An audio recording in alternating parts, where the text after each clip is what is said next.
Joining us on the program is the presenter of Football Nation Radio's FNR News and the Pioneers, Mr. George Donikian. George, thank you for joining us on the Bellabell World Cup show. My pleasure, guys. And I noticed there's a full core ready to take questions. Is that right? Yes, there is. We'll kick it off with this morning's performance. France taking on Belgium, 1-0 victory. What did you see in that game that shows that why France have made the final? What are they deserving of making the final? Varane and Umtiti. Yep. Super players, and the guy in front of them is N'Golo Kante, and as we all know, he plays unfairly because there are two of him on the bench. Everywhere you look, you know that technology we have with Apple and other devices where it's called mirroring. Yeah.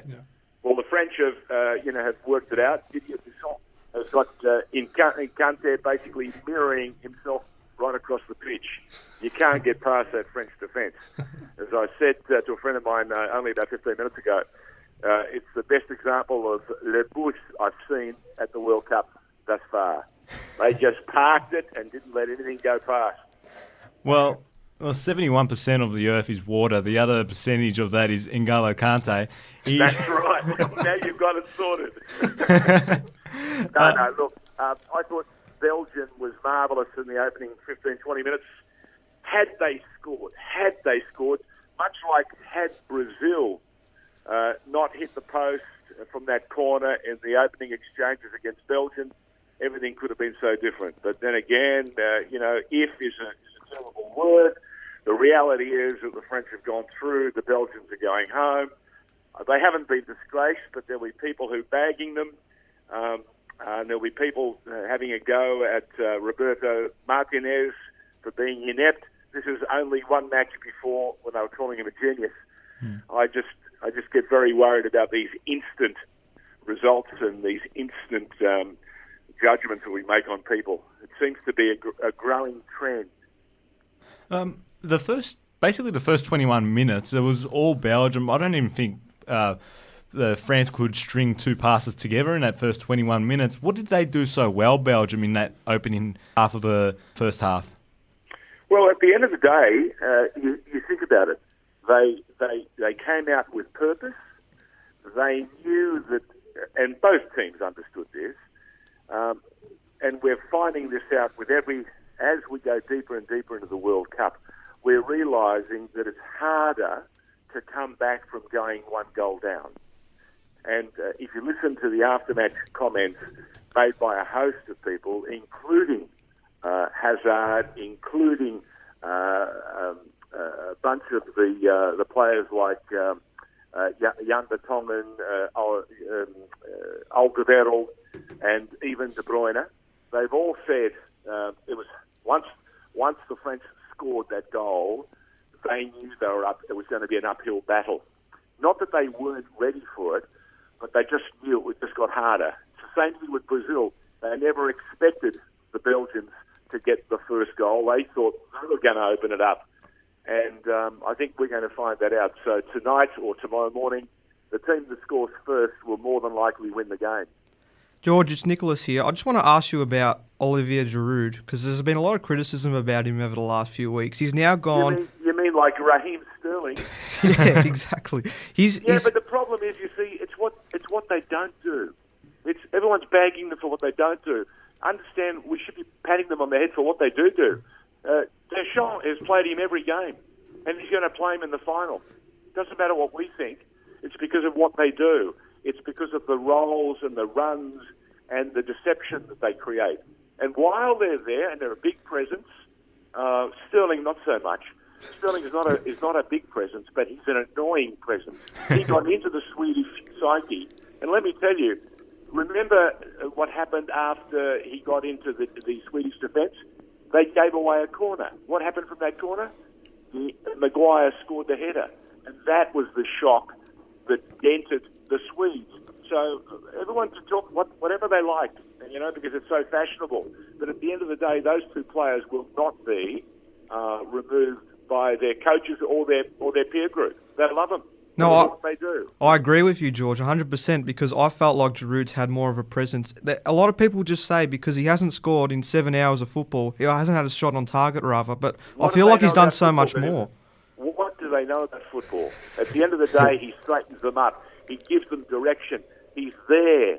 Okay, so he didn't get on the end of a couple of passes. Big deal. They got through because of the other players around him. The brilliance of Mbappe, because he didn't score. Are we going to bag him? No. And Did you see that back heel? was that in the first half or second half?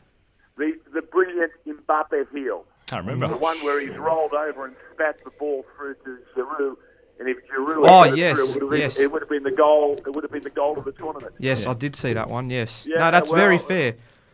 Yeah, Sorry? and as you say that, he enables the players around him to be better, and we saw that in the first game against Australia. He didn't play that game, and they looked stagnant up front. Correct. So we were saved. No, you see, that's a very pertinent point. Giroud was not brought on until, I think he did come on in late, didn't he? Didn't he come in late? Yeah, he came the on. game against Australia? Yeah, and then they scored. Was it I think they scored. Yeah, they scored the second goal when he came on. Right. Yeah, That's right. So, because Deschamps was still working out what was going to work for him, and once he realised what Giroud offers him, you've noticed he's grown and grown and grown throughout the tournament. He hasn't scored, but his presence and his runs and his deception, and every time he goes into a corner and he runs, 2 or 3 players run in different directions. Why do you think Umtiti got the movement? And I was disappointed, being a Spurs boy, to see Alderweireld slow to the contest, and in fact, Fellaini had to go in, and just missed getting his afro hairdo in the way. with Belgium, this is their golden generation, and Stop with the golden generation. They're a great crop of players. I think they're a great crop of players because we know them because they play in the Premier League. Yeah. But was this their one hope of winning the World Cup? No. Look, there's a window. Yeah? The window is, at the moment, there are 4 years or 4.5 years from now, Qatar. There might be 1 or 2 players that won't be there, but there'll be a few others who'll come along that might have been on the periphery, who'll be buoyed by what they've seen by their teammates and colleagues, and they'll want to go and finish the job in Qatar. All it does for me is it's announced them. It's reinforced that Roberto Martinez may not have got too many pundits on side in the English Premier League, but he does okay internationally. So do you like Martinez as their manager? Because there was a lot of criticism over him. What are you going to criticise? That he got him into the semi-final of the World Cup and they lost 1-0 to the finalists. Exactly, and they played some of the most sparkling football throughout the whole tournament. Yeah. They were unbeaten until the semi. What part am I supposed to criticise? Exactly, and they're playing a formation that suits the players that they got. When they had their previous manager, he was playing 4 at the back, and they didn't have any fullbacks. Correct. Two matches ago, we were told that Belgium had to do something quite remarkable to get past Brazil. He pulls the master stroke of bringing Nasser Chadli and Fellaini in, both players maligned in the EPL, one playing in the Championship, right? And what do? They beat Brazil, and people are still criticising him. I mean, they can go forth and multiply as far as I'm concerned. He's done marvellously well, and we need to give a bit more love out in this world about it. Well, everyone seems to be a hater these days. What's going on? I think there's a lot of love out there for England. And is football coming home? Of course it is. It's the greatest story on the planet. we love it here. I'll tell you what. Let's play a little game. All right. I'll call the World Cups I've seen, and you can all go, yay, the minute I touch a date when you guys were, alive, when you were born, okay? 1966. Anybody in the studio born 1966? No. 1970? No. 74? No. 78? No. 82? No. 86. No. 90. No. 94. No. No. 98. Yes. Yes. Yeah. Okay. Now, I started at 66 because that was my first World Cup. I think it was about 7 or 8, and I can remember watching it in black and white on the ABC, and it was fabulous. I saw the emergence of a guy called Franz Beckenbauer. There was a super goalkeeper for Russia called the Black Cat, Lev Yashin. There was a guy playing for Portugal. He wasn't Cristiano Ronaldo. His name was Eusebio. And he lit up the tournament and was the Golden Boot winner. And every 4 years, there's been another wave of brilliant talent. There have been some magnificent teams that have come and gone. And when everyone says, football can't do any more, along comes something more magnificent every 4 years.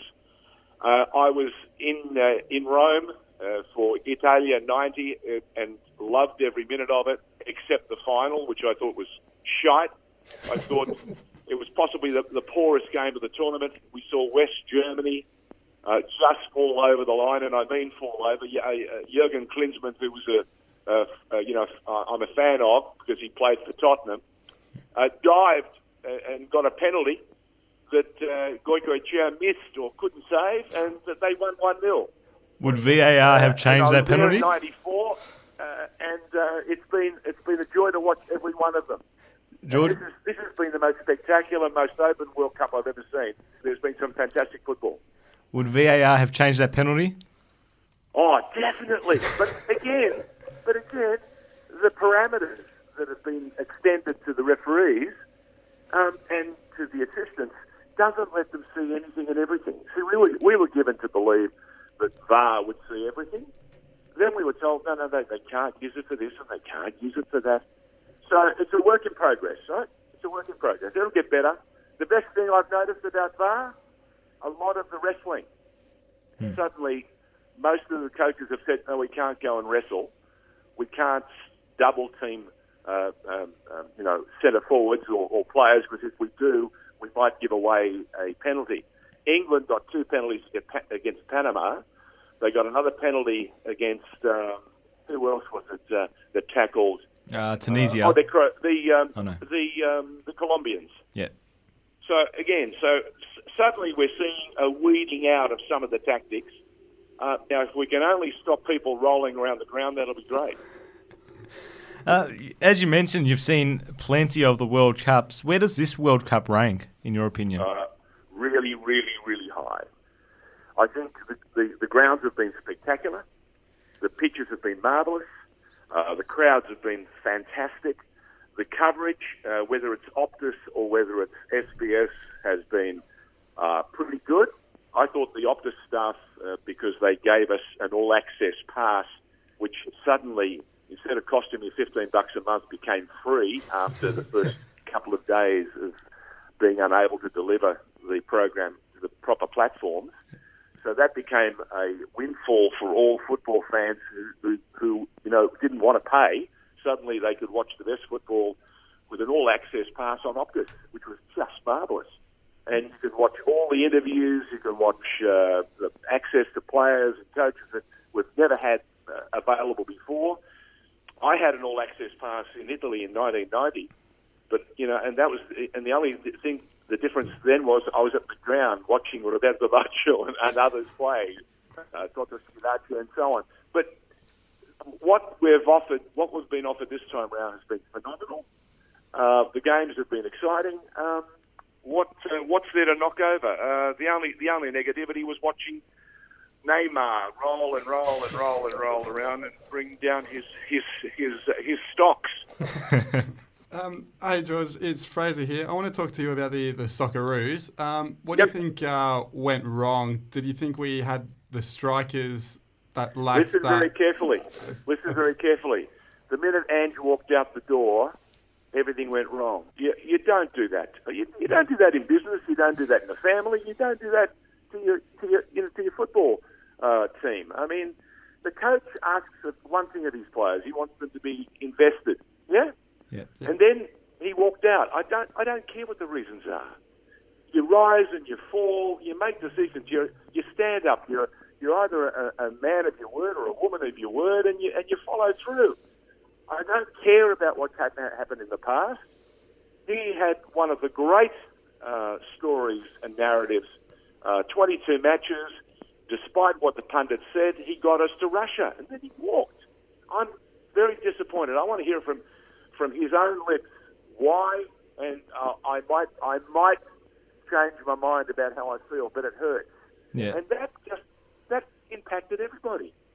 The young boys who had given him their all for the over that long campaign. I just felt what Bert had to do in the very short time that he had is the best he could have done. And we talk about we didn't have any teeth up front to score goals. Well, you can't. Bert only got a few weeks to see them in Turkey, and some of the kids may not have been there who might have provided a difference. I mean, we very nearly didn't see Jamie McLaren until the last possible moment, only because one of the players, Urich, had a knee injury. So you know what I mean? Yeah. So there were real reasons why the boys didn't do as well as we could have imagined, but by golly, I thought they were great. Just think about it. We took the French. We had a controversial. We saw VAR used for the very first time. We all hated it. Then we played the next team, and we loved VAR because it gave us the penalty. So I thought all in all, Denmark made it to the quarterfinals. Did they not? yeah. A whole bunch of other teams didn't, and Australia had to play two of them. So the only disappointment was the game against Peru for me, where one horrible moment, which was the goal that we conceded, the opening goal, our goalkeeper was onside. There were two players in front of him just as the ball was kicked. Now, when you look at that, and you're an old goalkeeper, you just start spitting. You're going, damn it. How much harder can you get it? Yeah. And that's what we had to endure. But I thought our Socceroos did as well as they could have imagined when you consider the hurdles that were thrown up in front of them. And they didn't have to endure those hurdles. They were all made by people outside the team. Do you think that most of the blame for this hurdle is Ange Postecoglou, or is it the FFA? It's all of them. It's all of them. If you appoint someone, look, when I was president of South Melbourne, the first thing I said to my coach at the time, John Anastasiades, I said, Johnny A, whatever happens, two things I can promise you right now. I'm at no stage am I going to come into the dressing room before, during, or after a game unless you invite me. And the same will apply to the board, okay? And the other thing is, you've got carte blanche. Whatever you do, you've been appointed for the season. We will not review that until the end of the season. There'll be no questions about is he doing a good job or is he doing a bad job. So he had the confidence. And the third thing was, I said, I'll keep all the parents away from him. So, simple role. I kept the fans, the board, those people who are on the board who love to, ingratiate themselves in the dressing room. I said to them from day one, that's not our place. Our place is to be administrators for the club, not to be fans. So I kept them out of the way, and we did okay. Now, George, it's Tim here. Yes, Timmy. Just on South Melbourne, you're obviously president and you're involved with the club. What are your thoughts on the expansion, A-League expansion, and South Melbourne's chances of getting accepted? Well, they've been named, haven't they? Yeah. Look, I don't know what the next list or the next crop of criteria that will be placed up to decide the final divvy of which of the two licenses go where. My feeling is that Sydney will get one, possibly the south of Sydney. The Cronulla licence looks like getting up. In Victoria, there are probably two or three conceivable outcomes. I'm way too close to offer an opinion that won't be tainted, so I'd rather not have an opinion, if you know what I mean. Yeah. Well, we know you can't have an opinion, but if you could just put 3 points out there for why South Melbourne should be in the A-League.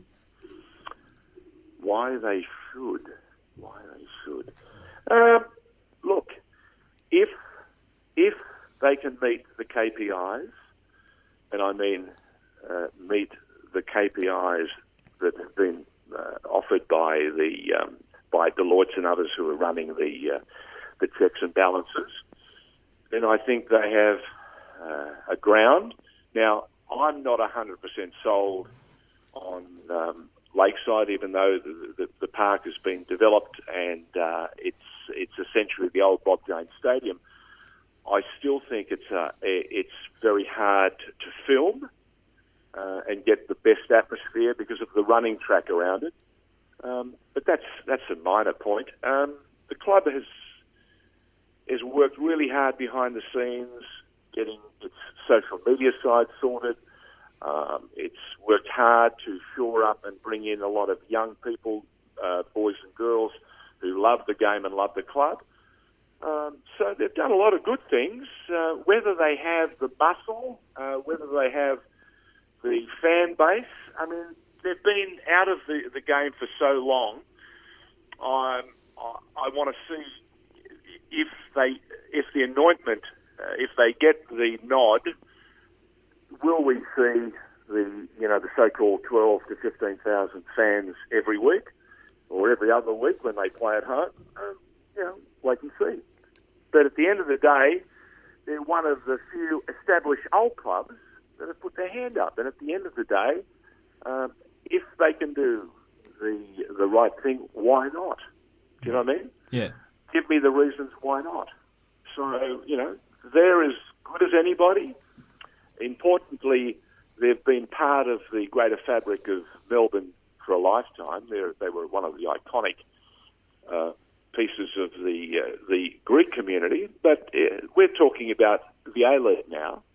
And if they want to put themselves up and play in the top league of the country, why not? Let's see. Let's see what it's about. All right, George, thank you for being on our program. We really appreciate it. No, my absolute pleasure. It'll be interesting to see what happens come October. Yeah.